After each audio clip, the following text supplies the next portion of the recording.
Welcome to the Soul Space. I'm Sarah, And I'm Kim.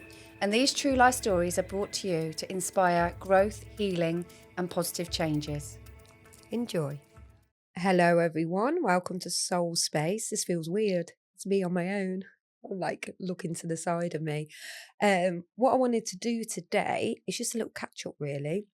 So we've got one more episode left. I think one more interviewing someone, and then an episode with me and Sarah. So what we would really like to do is get everyone sending in some questions. So we'd like to do it like a bit of a Q&A. Also, you can give us like themes you want us to discuss.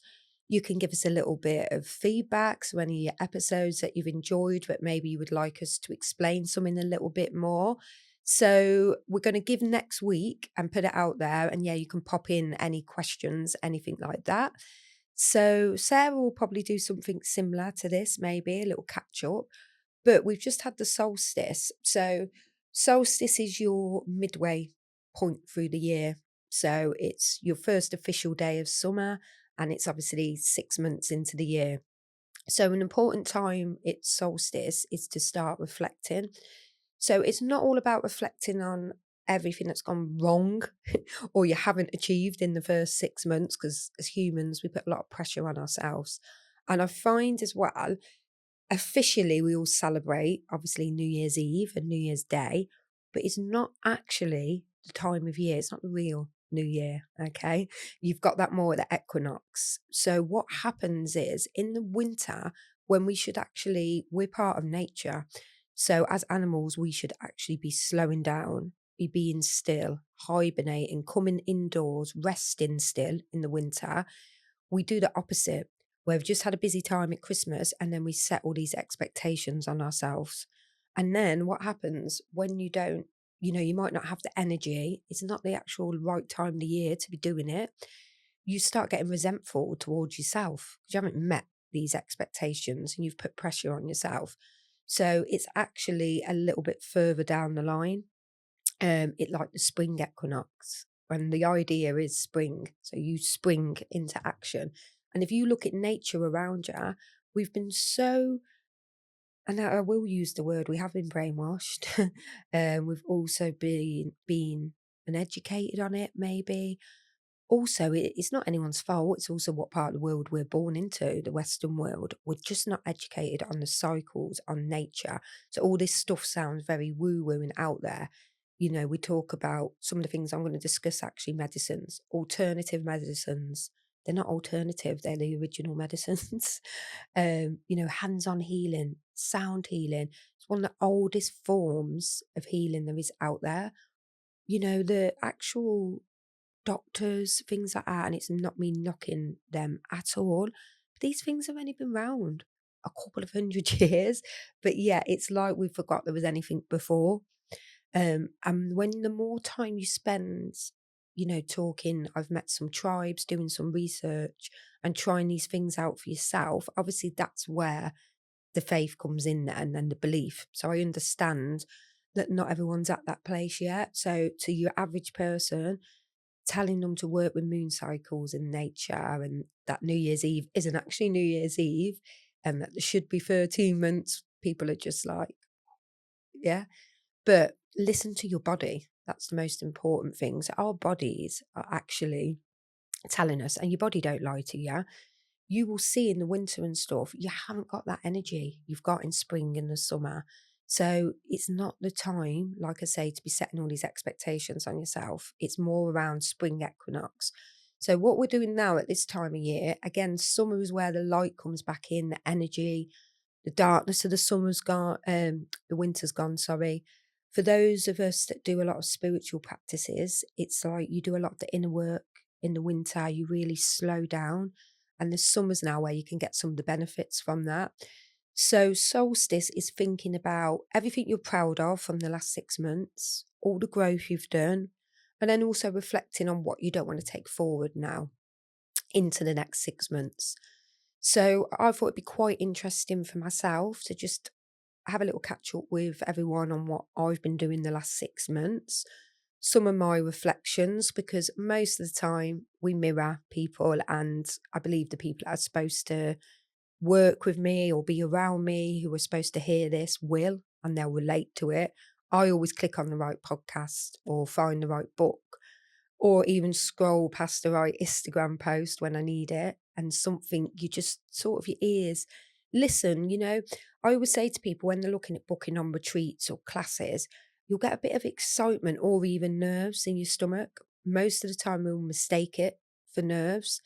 And sometimes it might be nerves, and that's a good thing because the body doesn't always know the difference between sort of excitement and nerves. And also, when a big shift or a big change is coming, the ego sometimes and the pride and even our parasites, which are very real, will try and keep you where you're at. So they'll try and keep you down, they'll keep you in your comfort zone. Ignore that. If suddenly your ears poke up or there's a little feeling in your stomach, that's telling you you're drawn to something. Or I always say to people, we repeat this a lot on this podcast, but one, there's no growth in comfort. And two, you've got your comfort zone, your fear zone, and then your growth zone. And you can't skip any stages. It's the same with any spiritual journey.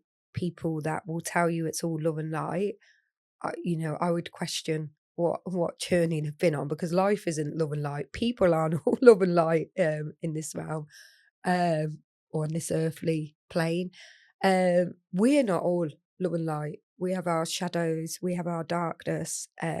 It's about bringing that into the light, giving it compassion, grace, love, having an awareness about it. When sometimes we really focus on, which is what I'm going to talk a little bit about, destroying this ego and ego death and beating the ego.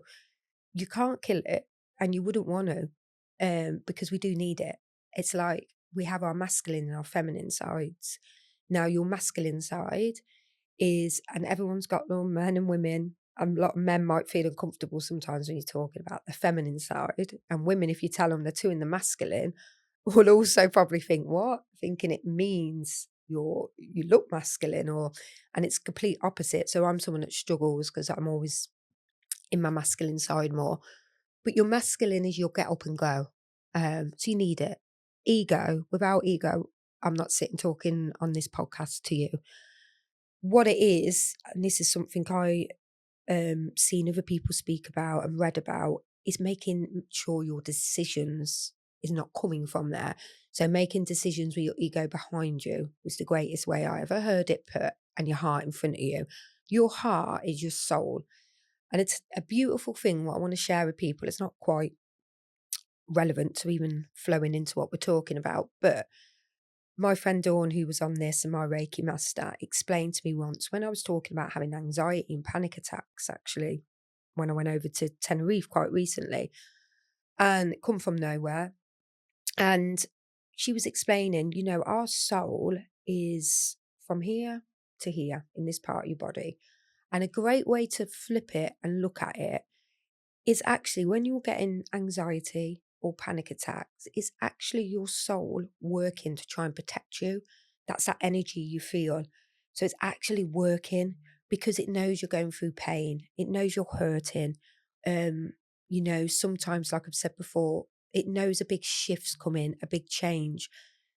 Death and rebirth are things you go through when you go on a recovery, a spiritual journey, and death's painful. And it's always that moment right before we sort of surrender to God, to the universe, handing it over is the most painful moment, because surrender is seen as a weakness, and it's not, it's the opposite. It takes a lot of strength to surrender. And so them moments and any death and rebirth, it comes with grieving your old life. It comes with, like we say, getting into that fear zone. So it's a very painful time. But yeah, your soul will actually work to protect you. Your heart, there's a point, I'm not going to pretend I'm all scientific because I'm not. Um, but there's a part that's the first part formed in like your body, and there's a little part in the middle of your heart. So that's like your oldest part of your body. What they'll say is like your soul light as well. So there's a lot that goes on here. And that's no coincidence. That's why your chest goes tight and everything's like, and you say things like heartache. It is heartache. And people say they've gone through heartache. And I think what I've learned over the last year as well, people really, um, there's not a big understanding over it when people go through heartache. And, that might be grief of a relationship, a friendship, even a job. There can be a whole, even when relationships end, it's not just as simple as a relationship ends.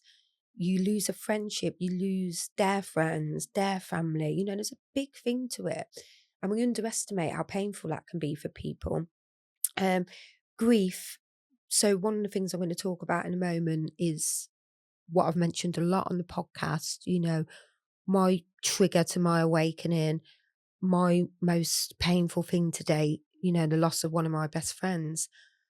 And we say we're never the same. You hear a lot of people say after something, this makes me a bit emotional. Emotion's good. It's good to be vulnerable and share it. But I remember what makes me so emotional about this is because I know so many other people are in this place and they're not out of it. And they may never get out of it, but are not understanding things that this is why I really want to share them and want platforms like this and people to continue doing what they're doing with healing and educating, being brave, going against the grain and talking about holistic practices and doing these practices. Because when we speak about we're never the same, it's true. You are never. There is soul loss. And there's things, the way I can describe it to people is when people go through that moment where they're told someone's passed or someone goes through a horrible trauma where they're abused, or someone they love leaves them or hurts them. People go through things like we've had our friend on here that, lost a child. It's that gasp of, or that pain in your chest. That's actually your soul, part of your soul can actually leave your body. It's like soul loss. And the reason I really want to talk about this is because there is things that can help. And we had a lady on, a shaman that I've been working with, Sue, and she actually does soul retrieval. And many people out there will do this work if you look at it. Ancestral healing, soul retrieval. But soul retrieval is so important for things like that. And you can actually use these practices to bring that part of your soul back in. Sometimes it's left your body because the moments are so painful or people are going through something so traumatic, especially as children, like abuse, and that the soul will like protect you and it can leave. Right, you say when you go through grief, it's accepting that part of you may never be the same again, but there's work you can do. So the thing I would like to reflect on a little bit, so the last 6 months for me, firstly, I've just been away to the woods for a couple of days for my friend's anniversary. Now, her last 2 anniversaries have always been spent actually with people that I wanted to spend it with and doing some nice things at the time. But we're surrounded by alcohol a lot for me.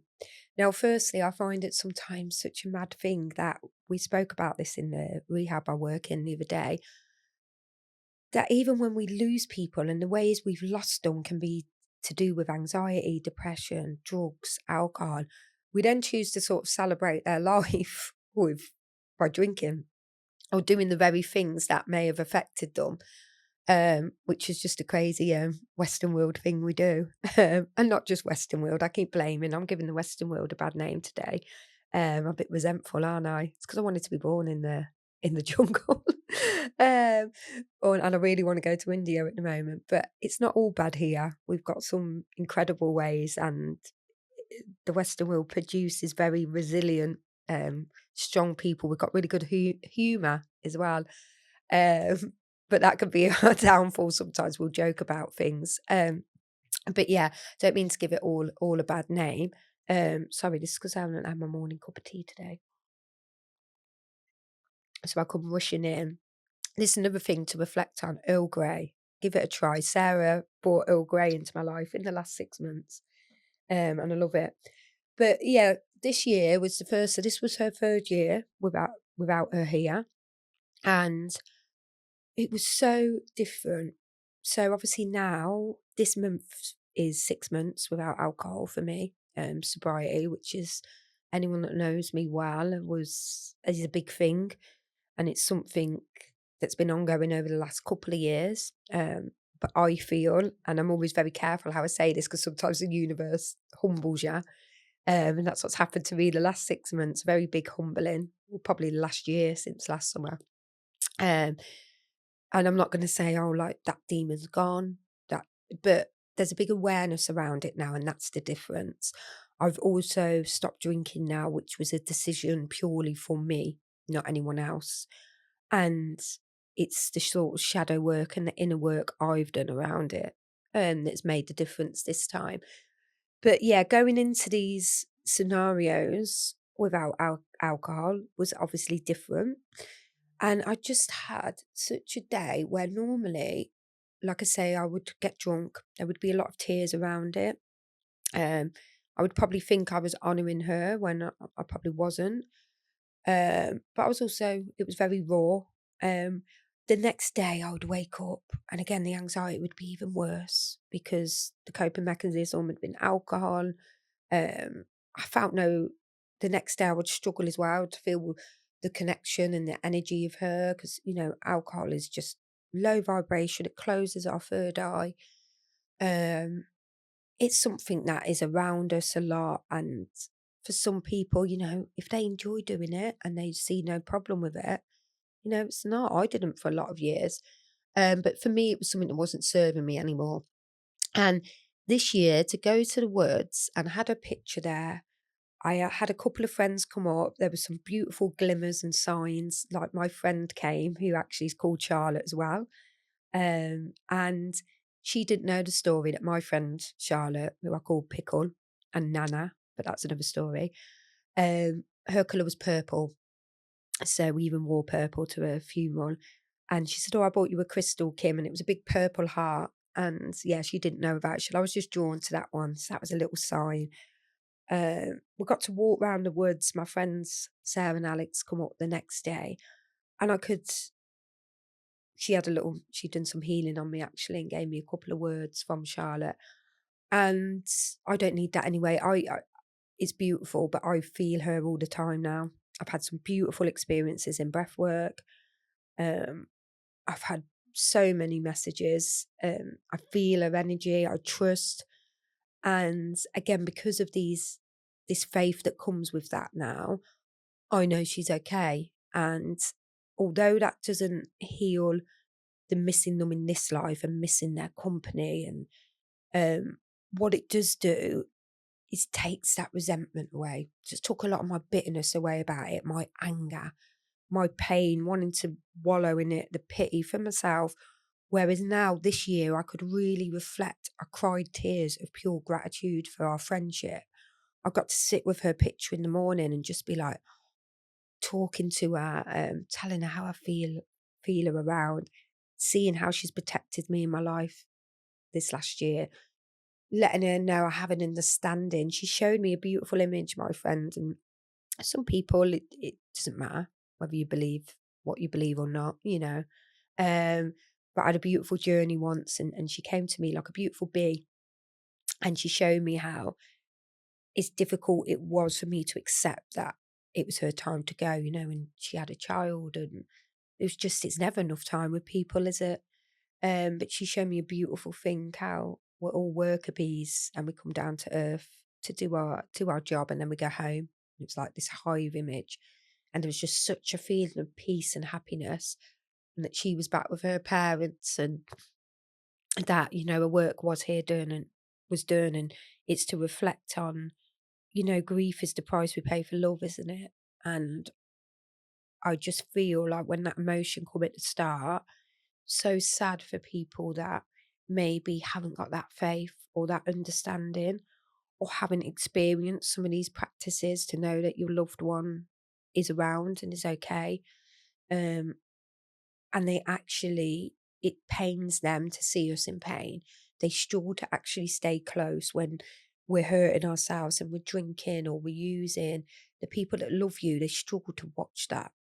So it's actually the living for them and seeing the world through their eyes and living again and being happy again. that can actually bring them in closer. So that's just a little something I wanted to share on that around grief. And that isn't an overnight thing. And I also think grief has very different layers and levels, where there can be a difference between losing a friend and a child, a wife, a parent at a young age, and not losing a parent at an older age. But the heart's still the same. Mum and dad are still mum and dad, nan and granddad. Grief is still the same. It's that loss.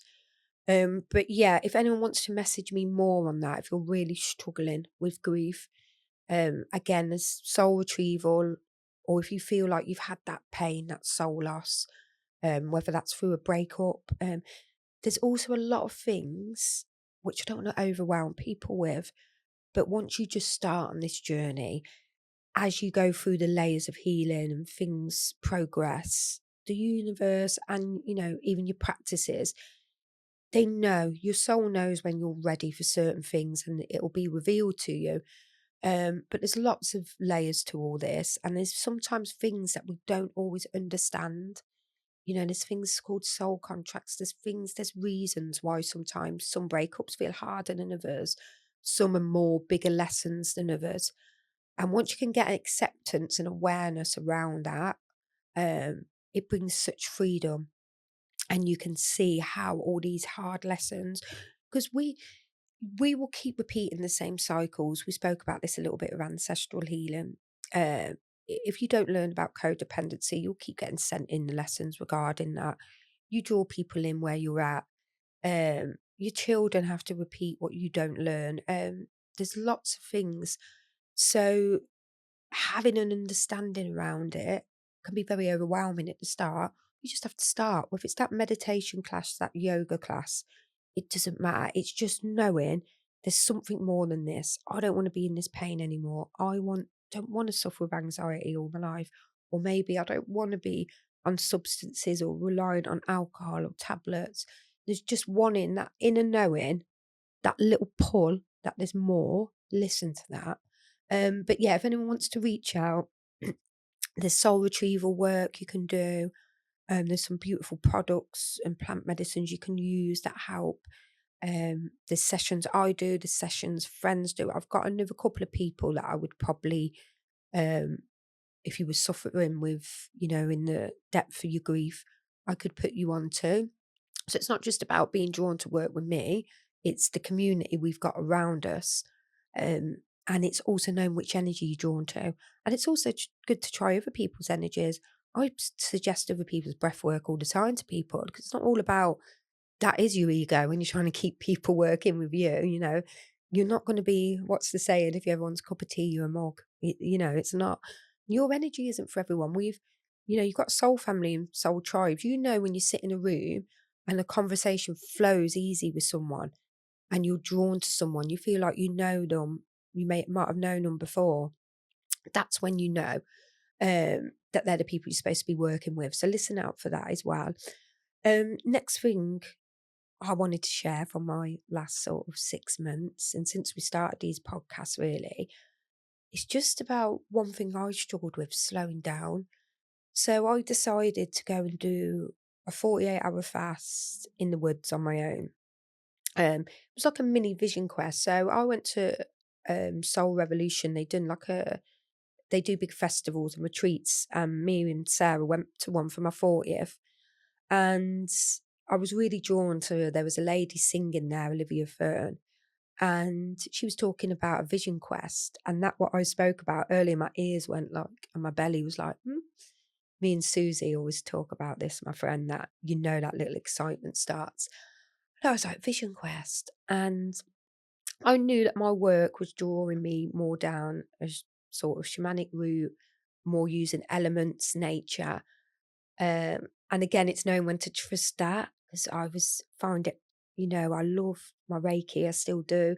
So when I was getting the pull for things to slightly change with that, I was it's like I held this loyalty to sort of my meditation and Reiki classes and sessions, but it's okay, some stuff comes in and out, and we change, and obviously your work changes then. So I'd started doing some deeper journeys and So naturally, my work had changed a little bit. And yeah, I heard this vision quest, and they say it's a little bit like the Native Americans do it, and it's sort of a rite of passage sometimes into a shamanic path.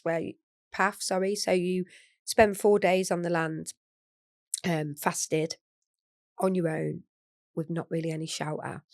Now I cheated a little bit for my 2 days, so I done all of the above, but I took my dog, which I don't think was that enjoyable for her, and I had shelter. But I'd asked that I wanted to learn to be on my own and to slow down and sit with things. Integration, something I'd always struggled with. I was always on to the next thing, next healing path, next journey. It was constant. And that isn't healthy either. Me and my partner spoke about this the other day. Anything becomes unhealthy, sorry, when you're doing it to escape. So it doesn't matter what medicine it is, what practice it is, whether it's work, whether it's relationships. If you're having that unhealthy power exchange or you're escaping to feel better and you're chasing, I think the word chasing is a good word to use. And I was definitely chasing. I've done that all my life. So and it's also having an awareness, understanding that, okay, why was I like that? What's the core of this? What's the original wound? Doing that inner child work, but seeing it like a challenge, you're learning about yourself. And that's the difference with a lot of things. I mean, a lot of people will question with me things like cacao, hape, are these things, other medicines, are these things crutches? Are they any different to alcohol and drugs? Yeah, because, I'll put it bluntly, yeah, that's normally, someone that's in maybe a triggered place will say that. But the thing is, things like alcohol are making you escape, and drugs, and a lot of drugs, they're not in their natural form. They're not used with they're abused, um, and yet they're used to escape. A lot of journeying plant medicines, cacao is making you go in. The complete opposite is making you sit with your stuff, not run from it and not escape it. But it's okay to be in that place where we're still escaping. But it's acknowledging that I am escaping. I need help here. Because that's where things, even on this journey, can become unhealthy. So anything that's making you want to escape your inner world or escape your reality, your life, your pain, that's not good. But it's also not easy to get out of that rut. So these types of things are making you come in. But I was someone I noticed now over the last year, when I was sort of put in a place where I was humbled, I was on my own again, reflecting, found myself, nearly 40 now, at this point back at my mum and dad's house again, which very grateful for, and I had to have a humbling about. I remember feeling over the last year very like, oh, I'm back at my mum and dad's again. Things haven't worked out again. I haven't got any savings. I haven't got this, I haven't got that. Being so not grateful, it makes me really try not to be ashamed, because shame's another low. But I had to reflect on it and had to sit with that actually, and be like, Kim, that was actually really selfish. I just referred to myself in, what is it, third person. I always cringe at that as well. But I had to be like, I remember being in that place and then speaking to someone. The universe very fastly put people in front of me that had lost their mum and dad and didn't have any home to go to. And I thought, I'm here moaning that I've got this lovely home to go back to and my mum and dad are still around to support me. I remember speaking to someone else a few days later that was stuck in a relationship what she couldn't leave, even though it was full of, violence. She was experienced domestic violence. And I said, well, why don't you just leave? And she said, I've got nowhere to go to. I was in the system. I've got no parents, got no family. So I'd literally, if I leave this relationship and leave his flat, I'm homeless. And I sat there and just thought, wow, like, how humbled am I? Like, I'm here moaning. So what? Like, so what? You're nearly 40 and was single again. It's not a big deal. You've got another 40, hopefully, with blessings. When we get to our 40s, we could have another 40, 50 years of our life left. And, so often, because of what society tells us we should be married, you should have children at this point. Who's made up these rules, by the way? Um, if you want to have kids at 18, have them. You want to have kids at 40, have them. You don't want them, it doesn't matter. There's a lot of energy and a lot of responsibility comes with these things as well. And a lot of the time we can do it for the wrong reasons. Where if we haven't done our own inner work and healing, we can have children to give us that source of love that we've been missing before we've even learned to mother or father ourselves. But yeah, I'd got to that point and these things had got to me. My very human brain was kicking in, about, oh no, panicking. I'm on my own again. I'm this. Really, it's like, no, just reflect. Okay, take your lessons. People come in and out of our lives for a reason. It's all about growth. And, you take your lessons from relationships. Nothing's a mistake. You take your lessons from it. Um, and we have to reflect on what we done wrong, what we can not take into our next relationships, trust that the universe is sending the right people in. And yeah, it was just a big humbling for me. And that was my moment where I did go back to alcohol a little bit for coping mechanism. I was very blessed. It was very short and fastly reminded me that actually, no, this is not what I want. This is not the life I've spent the last year walking away from, and the person I wanted to become. It doesn't align with that. Um, and yeah, I dug deep and finally done it for me. But yeah, we have to have gratitude for these things because the society will definitely test you and tell you you should have done this by now. You should have. No, what we need is to be in a place of joy and happiness. And too often we stay where we're comfortable, or we stay where we shouldn't be out of fear of leaving or what people think or being on our own. And this is what this beautiful journey or any spiritual journey will do for you, is it's all about your relationship with self. It's what breath work done for me, brought me back home to myself, so that you are not afraid. If you get to a position where you are not afraid to be in your own company and you like yourself and you love yourself, you will never stay where you shouldn't stay. You won't shrink. And if you do, you will have an awareness around it and be like, oh, I'm doing that again. And that's where things come in. That's where your ego death and stuff comes in. It's not that you can just, that ego goes and you walk around in a constant, I love myself. I wouldn't put up with this, that, the other. And then the universe goes, really? And factually shows you a quick test. Not easy. It's not. Self-love is so difficult because self-love just isn't about you loving yourself. It's about putting boundaries up. It's about saying no to people you love. That's where it's difficult. It's about people having to come to retreat days or come to things when they've got mum guilt or dad guilt. It's about putting yourself first before everyone and putting healthy boundaries up. It's about seeing that people pleasing is actually you wanting people to love you and like you. And I remember realizing my people pleasing come from a place of a fear of rejection. There's a lot of deep work around it, but again, it's just getting started. Just start, um, just start dipping that toe in and seeing what comes up. But yeah, for me, the vision quest was something, because I always feared being on my own. I really wanted to go and do it. So I'd done this practice for a couple of days. And when I got there, the universe had perfectly made it. So out of the whole woods, there was loads of, sorry, I'm just going to check in on time. Yeah. There was loads of pods and a couple of cabins, and no one else had booked in. So even though this is what I'd asked for, when my friend dropped me off, a thunderstorm started. The dog was scared to death. And the beautiful soul that runs this place, which I'm going to share I might even see if she'll come on, was like, she could see in my eyes. And she's like, you're safe here. And I was like, I know. And when they left me, I was like, okay, this is what I asked for, but I am literally in the woods on my own. And a thunderstorm's about to kick in. And the first 24 hours, I'm not going to lie, was probably the most difficult thing I'd done for myself and just full of fear.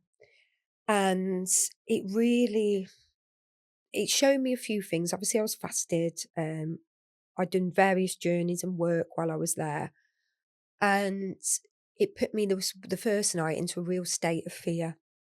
I went back to being like a child. And I was scared to leave the cabin I'd stayed in. It was dark outside, could hear all these noises. And what nature and the messages started coming through to me and showed me in my journey was how, again, brainwashed we are, that what humans have tend to have done to people and us and each other is what's made us fear. Because we're not fearing nature out there. You're fearing someone's going to come into the woods and hurt me. It was showing me how, we're conditioned that in horror films, it's always don't go into the woods, don't go into the dark. People will get killed in the woods. Sorry, I hope I've knocked that there. When really they're like, it's in your own homes where people can hurt us. It's in our own friendship groups or the people we love. It's out down in busy places and on the streets and things where it's dangerous. If we actually all went into nature more, we'd actually be safe. And it showed me how that's the way we've been brainwashed, because that's what the world wants.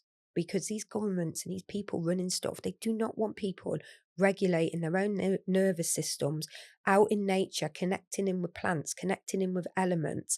They want everyone, and I'm going to be really blunt here because I'm past caring about it, to be honest. But they want people on all their pharmaceutical medicines. They want us stuck. They want us to be able to get alcohol from everywhere. And alcohol is the biggest drug that is played down because, everyone does it. You don't go around your nan's house or down your local and people are just like having heroin in front of you. Be like, oh, that's taboo. But to sit and have a drink is nothing. But yet for some people, that's their biggest demon and the biggest, it's really, for some people, medication and pills is their battle, so we don't know what people are struggling with, but it's so normalized for us. And that's the cycle. The people, these alcohol really closes down a lot of the parts of our brain and our third eye, that could really help us grow. And again, like I say, in this country and where we are, we're just not taught about connecting with nature. It's getting better. There's forest schools out there for children and everything now. Please, with your children, teach them about the moon cycles, out in nature, breathing. It's so important. Sound healing, things like that. Their chakras, they should know about their energy points so they don't grow up thinking it's all woo-woo. Even though it is sometimes. Go and hug a tree.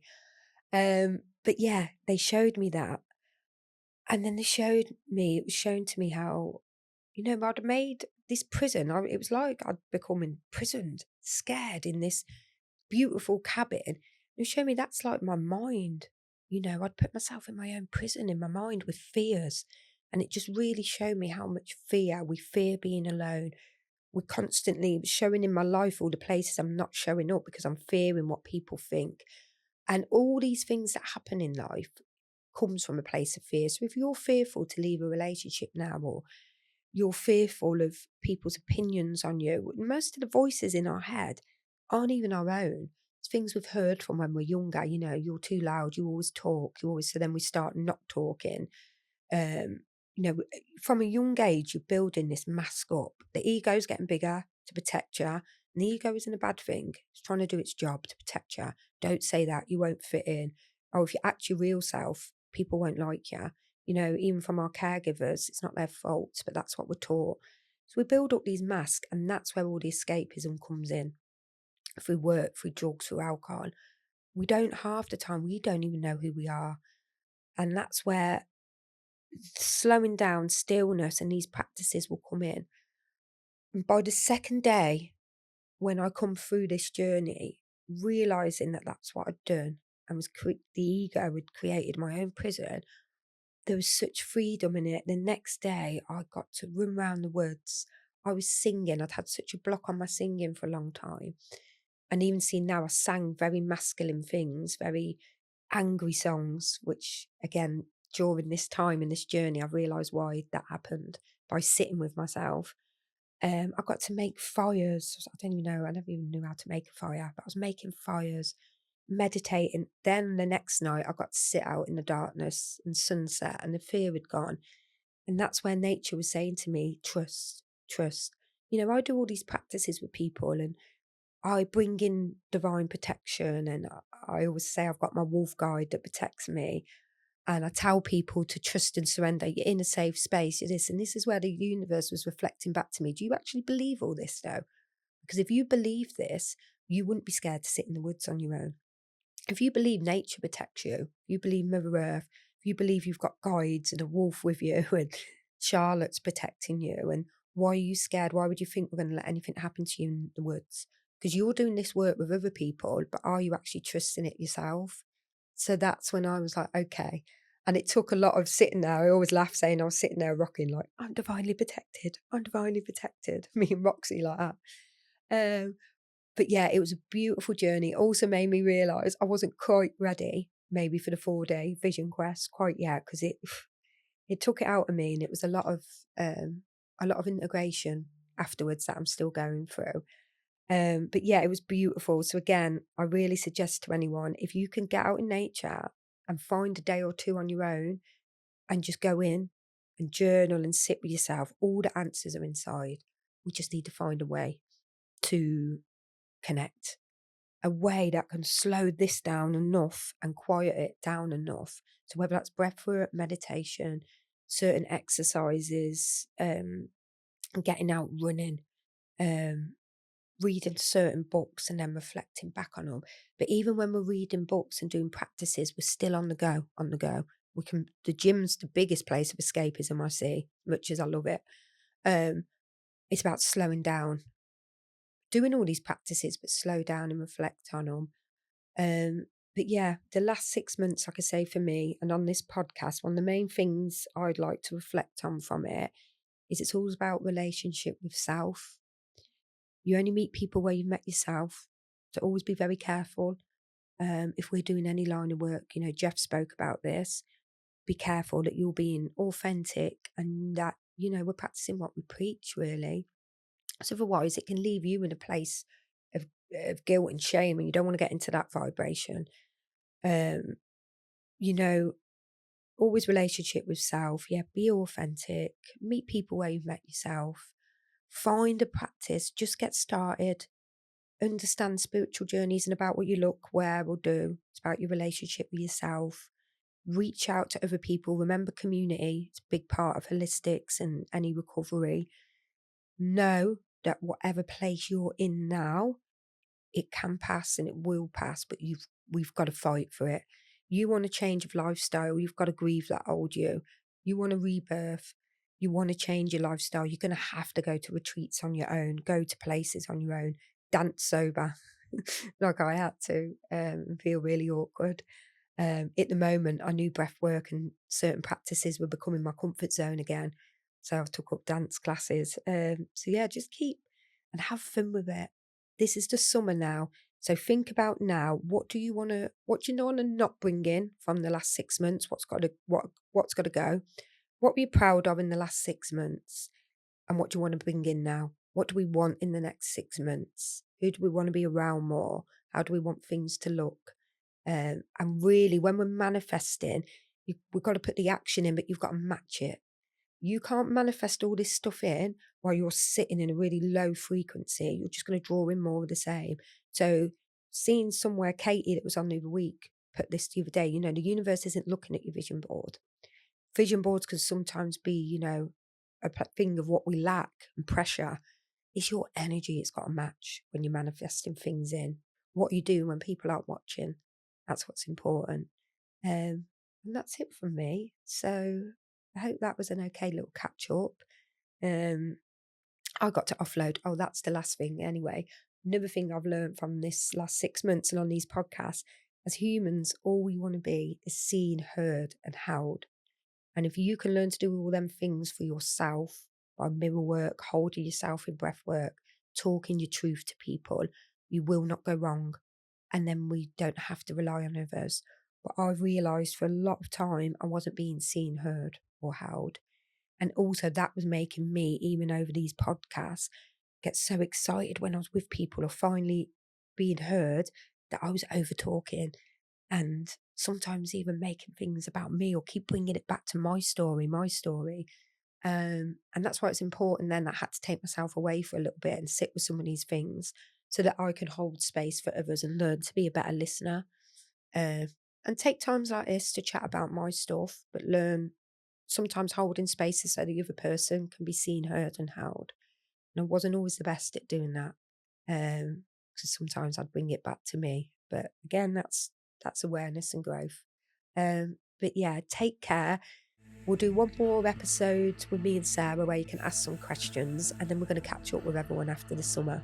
So enjoy the summer, everyone.